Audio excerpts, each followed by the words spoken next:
Salut à tous et bienvenue sur ma chaîne. Aujourd'hui, on va plonger dans les entrailles de Paris pour découvrir une histoire vraie qui va vous glacer le sang. Alors installez-vous confortablement, baissez la lumière et préparez-vous à descendre dans l'un des lieux les plus effrayants au monde, les catacombes de Paris. Avant de commencer, n'oubliez pas de liker cette vidéo et de vous abonner à la chaîne si ce n'est pas déjà fait.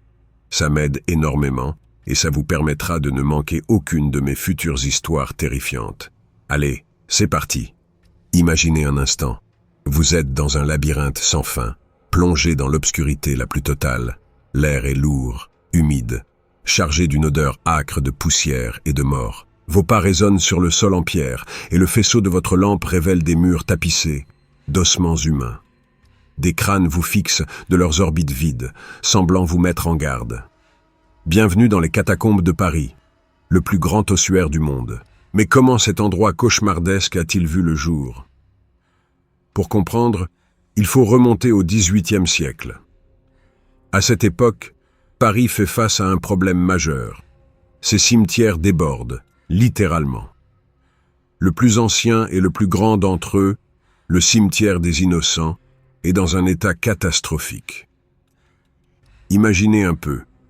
Utilisé sans interruption pendant près de 10 siècles, ce cimetière contenait les restes d'environ 2 millions de Parisiens.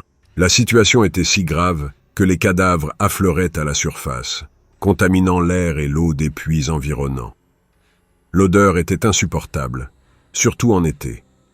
Les riverains se plaignaient constamment de maux de tête, de nausées, et certains tombaient même gravement malades. La goutte d'eau qui fit déborder le vase arriva en 1780. Après de fortes pluies, un mur séparant le cimetière des caves des maisons voisines s'effondra. Vous imaginez l'horreur. Des ossements et des cadavres en décomposition se sont déversés dans les caves des habitants. L'horreur était totale et les autorités ne pouvaient plus ignorer le problème.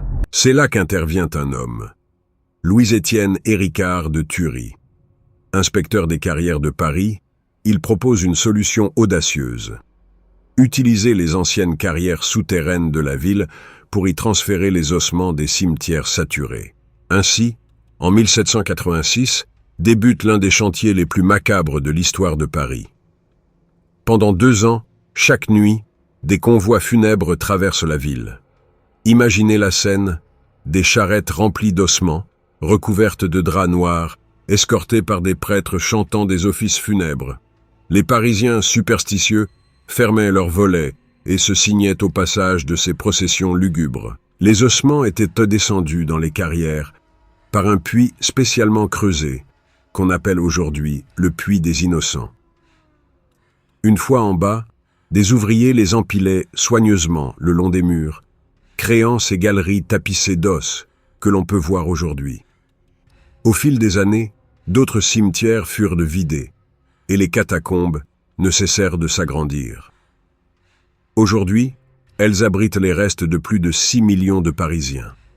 6 millions de vies, 6 millions d'histoires, empilées dans l'obscurité sur plus de 300 kilomètres de galeries.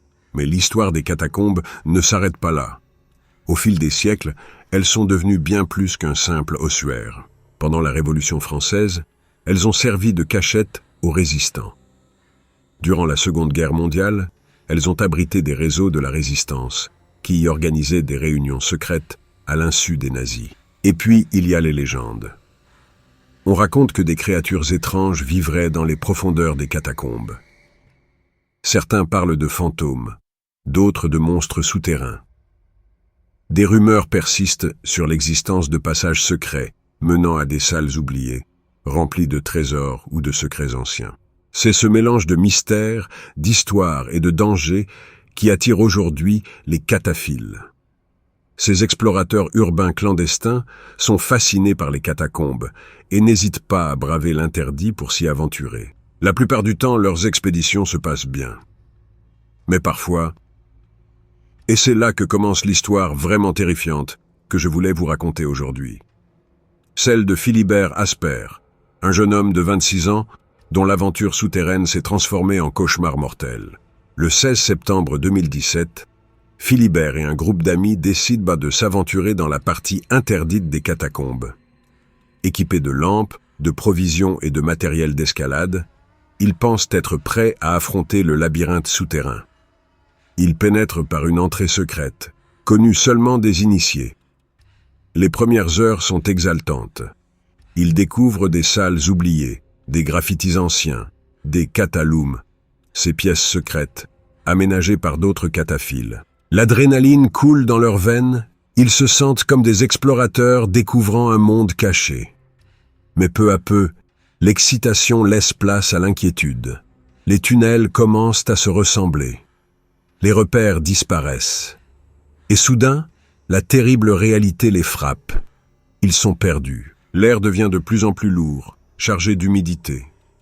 L'odeur de la pierre et de la poussière d'os devient oppressante. Leurs lampes commencent à faiblir, plongeant les galeries dans une pénombre de plus en plus dense. La panique s'installe progressivement. C'est alors qu'ils prennent une décision qui va se révéler fatale. Se séparer pour trouver une sortie. Philibert part d'un côté avec un ami, les autres dans une autre direction. Philibert et son compagnon se perdent de vue. Chacun pense que l'autre le suit. Pendant ce temps, le reste du groupe erre pendant des heures. Par miracle, ils finissent par trouver une sortie et émergent dans une rue de Paris, désorientés et terrifiés. Ils alertent immédiatement les autorités. Une vaste opération de recherche est lancée. Des spécialistes des catacombes, équipés de cartes détaillées et de matériel sophistiqué, descendent dans le labyrinthe. Mais comment retrouver quelqu'un dans 300 km de tunnels quasiment identiques? 2 jours passent. L'ami de Philibert est retrouvé, déshydraté et en état de choc. Il raconte comment ils se sont séparés dans l'obscurité, une histoire qui se répète tragiquement dans l'histoire des catacombes. Mais toujours aucune trace de Philibert. Ce n'est que le 3e jour que l'impensable se produit. Le corps sans vie de Philibert est découvert dans une galerie étroite, un passage oublié, qui ne figure sur aucune carte. Les secouristes estiment qu'il a succombé à l'épuisement et à la déshydratation, seul dans l'obscurité totale. On ne peut qu'imaginer la terreur qu'il a dû ressentir dans ces derniers moments, perdu dans ce dédale d'os et de pierres. Mais l'histoire ne s'arrête pas là. Dans une troublante coïncidence, Philibert partage son nom avec un autre homme, mort dans des circonstances similaires plus de 2 siècles auparavant. En 1793, un portier nommé Philibert Aspert s'était lui aussi perdu dans les catacombes. Son corps ne fut retrouvé que 11 ans plus tard, identifié uniquement grâce au trousseau de clés qu'il portait encore. Cette tragique répétition de l'histoire a secoué la communauté des explorateurs urbains et a rappelé à tous les dangers mortels des catacombes. Les autorités parisiennes ont renforcé la surveillance et les sanctions contre les intrusions illégales.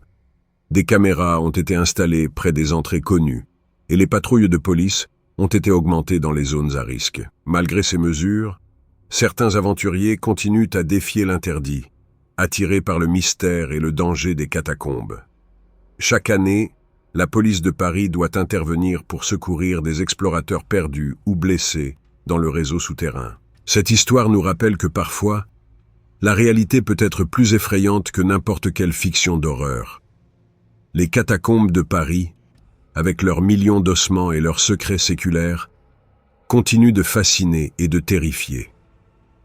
Alors, pourquoi sommes-nous attirés par ces lieux sombres et dangereux? Peut-être que face à ces murs d'os, nous sommes confrontés à notre propre mortalité d'une manière unique. Ou peut-être que l'attrait de l'interdit est tout simplement trop fort. L'histoire de Philibert Aspert nous rappelle que certains mystères sont peut-être mieux laissés dans l'obscurité. Mais tant qu'il y aura des catacombes sous Paris, il y aura toujours des aventuriers prêts à risquer leur vie pour percer leurs secrets. Et vous, oseriez-vous vous aventurer dans les catacombes après avoir entendu cette histoire? Dites-le moi dans les commentaires.